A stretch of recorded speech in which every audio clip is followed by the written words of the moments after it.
This video was produced based on an article by Lingshan Hermit. All rights reserved. Any infringement will be prosecuted. Dzongsa Jamyang Khyentse Rinpoche once said, "Everyone is lonely," and he added that even he himself is lonely. I believe I understand what he means. Every time I see him surrounded by people at Dharma gatherings, I sense his profound solitude.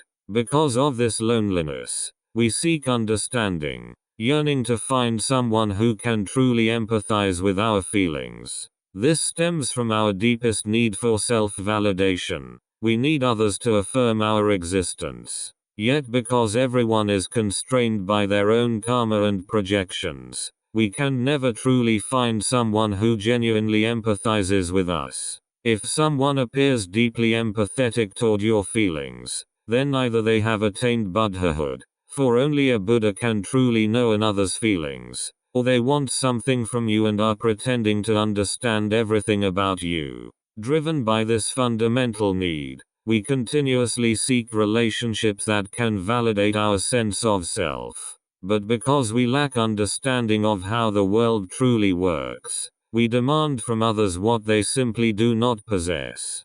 Consequently, we inevitably ruin every relationship, reducing them all to wreckage. Many relationships follow this pattern. In the beginning, when you first meet, you mistakenly believe you are alike.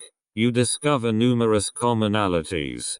Perhaps you both love Hayao Miyazaki's animations, adore Leslie Cheung, traveled to Gilangayu Island in Xiamen during the summer of 2008, and despise collectivism and authority. You feel as though you've discovered another version of yourself, which fills you with joy and gratitude toward life. But as time passes and your relationship deepens, you begin to notice differences. You discover he often forgets to flush the toilet, dislikes changing bed sheets, enjoys eating in the bedroom and leaving the whole room reeking, and most outrageously, he exchanges flirtatious messages with older women, all of which drives you mad. You desperately try to reverse this trajectory, to make him experience your feelings, to change him. But he has already obtained what he wanted from you, and now he wants more, so he no longer needs to pretend.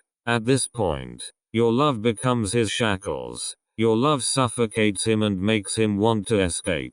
Because we harbor profound misunderstandings about the world, we believe reality should conform to our perceptions. We also possess a powerful self, which drives us to want everyone to bend to our will. Beyond romantic love, we harbor these unrealistic fantasies in all our other relationships as well. Unless we abandon these delusions, we will ultimately sabotage every relationship, transforming love into hatred and friendship into estrangement.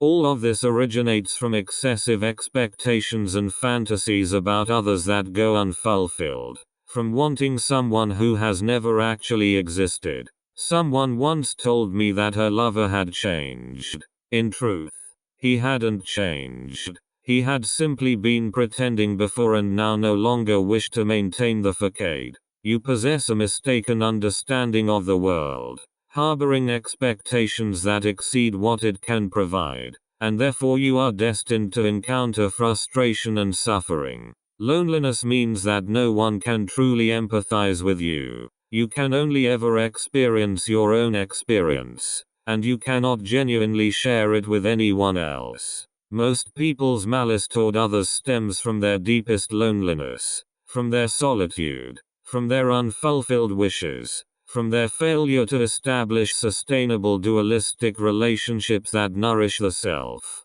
from their unfed self. Their body and mind remain unfilled, their self remains unrecognized, so they begin to resent the world and maintain distance from others. This runs deep.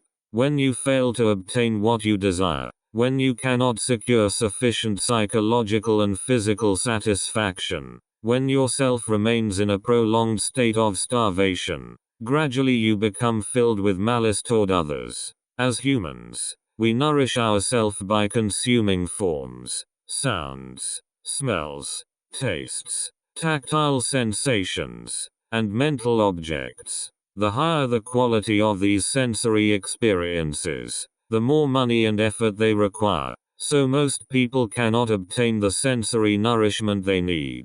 This is like drug addiction. You depend on these things to maintain your sense of self. You must continuously consume them just to barely sustain yourself.